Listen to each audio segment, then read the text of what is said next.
Komisi 5 DPR RI menggelar rapat dengar pendapat umum bersama dengan komunitas driver transportasi online. DPR ingin mendapat masukan terkait rancangan undang-undang transportasi online.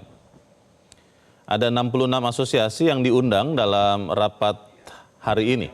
Komisi 5 DPR ingin menyerap aspirasi berbagai pihak terkait dengan transportasi online.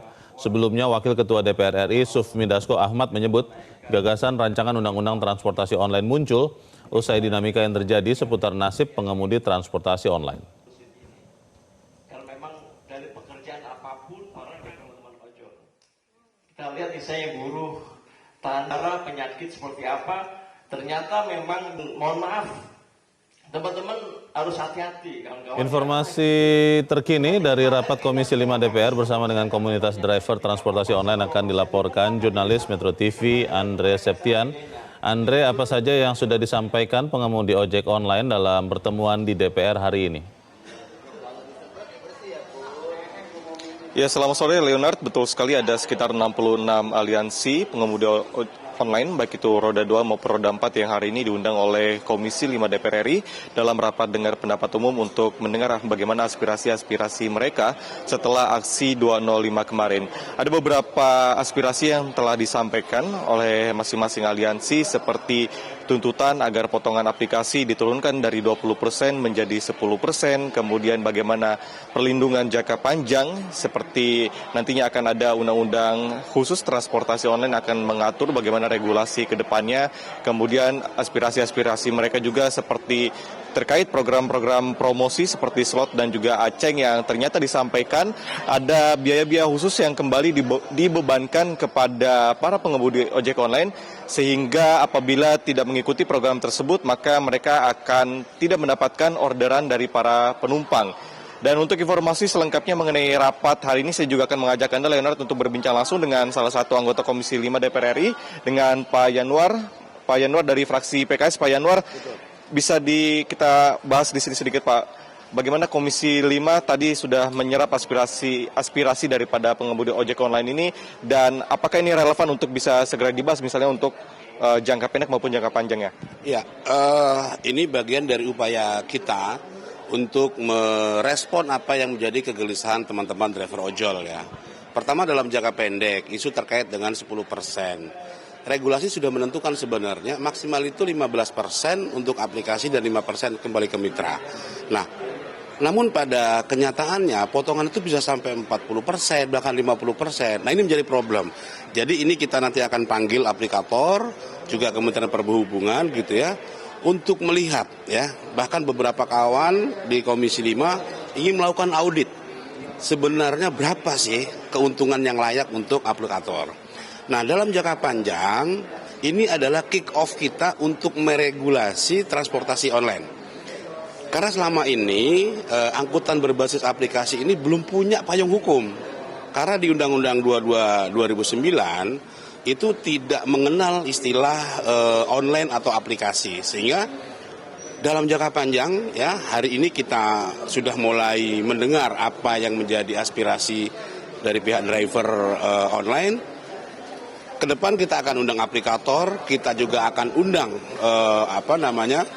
dari sisi payment gateway-nya gitu ya.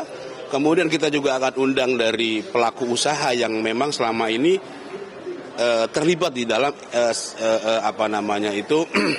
ekosistem bisnis di dunia transportasi online. Nah, ini yang akan kita regulasi. Kita ingin semua ekosistem yang ada di bisnis transportasi online ini mendapatkan prinsip keadilan. Jadi tidak ada yang mendapatkan porsi paling besar kemudian mengecilkan yang lain. Nah, ini yang ingin kita kita upayakan di dalam payung hukum transportasi online ini. Oke, dari Komisi 5 sendiri apakah sudah pernah menemukan secara langsung nih Pak atau berdasarkan dari laporan dari para pengemudi online ini tentang biaya potongannya itu apakah memang benar melebihi dari 20% atau tidak? Karena memang seperti yang disampaikan kemarin dalam diskusi antara Kementerian Perhubungan dengan para aplikator dikatakan bahwa 20% itu sudah mencakup semuanya mulai dari bagaimana nanti fitur-fitur yang ada di dalam aplikasi tersebut, kemudian dari situlah juga kemudian aplikasi ataupun aplikator itu hidup seperti itu Pak. Ya, makanya inilah yang kita butuhkan ya. Kita sudah mendengar itu, kita sudah serap itu. kita akan panggil nanti, kita akan panggil dari si aplikator, kita akan buka ya, kita akan buka bagaimana sistem ini bekerja, proporsinya seperti apa. Kalau yang ditampilkan dan data yang kita dapat ya dari kawan-kawan ojol itu potongannya kan bisa sampai 30% gitu ya. Bahkan yang dikomplain salah satunya adalah program Aceng ya kalau salah ya, semuanya berbiaya 5.000 atau goceng. Nah tentu dengan bayar juga ada program slot, ini yang menjadi beban mereka. Kenapa? Karena tidak ada asas kesetaraan. Ketika dia membayar tertentu untuk mendapatkan slot gitu ya, orang yang tidak membayar slot kemudian mendapatkan hak yang tidak sama, dia dikesampingkan. Nah tentu program-program yang diluncurkan oleh pihak aplikator juga harus memenuhi rasa keadilan gitu. Mitra yang mereka punya ini harus diperlakukan sama, jangan sampai ada terjadi gesekan juga di antara pengemudi ojol di bawah.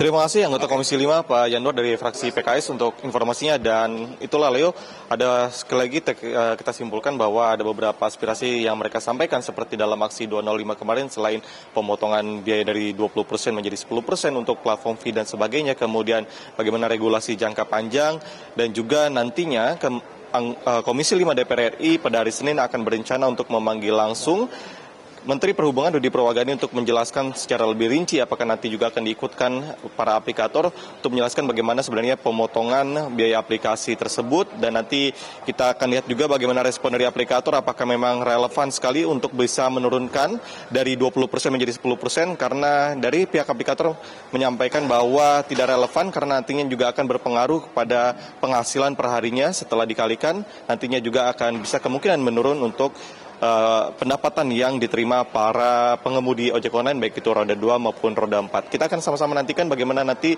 selesainya untuk rapat ini dan apa kesimpulan dan juga harapan yang terbaru dari para pengemudi ojek online ini. Demikian Leo. Jelajahi cara baru mendapatkan informasi. Download Metro TV Extend sekarang.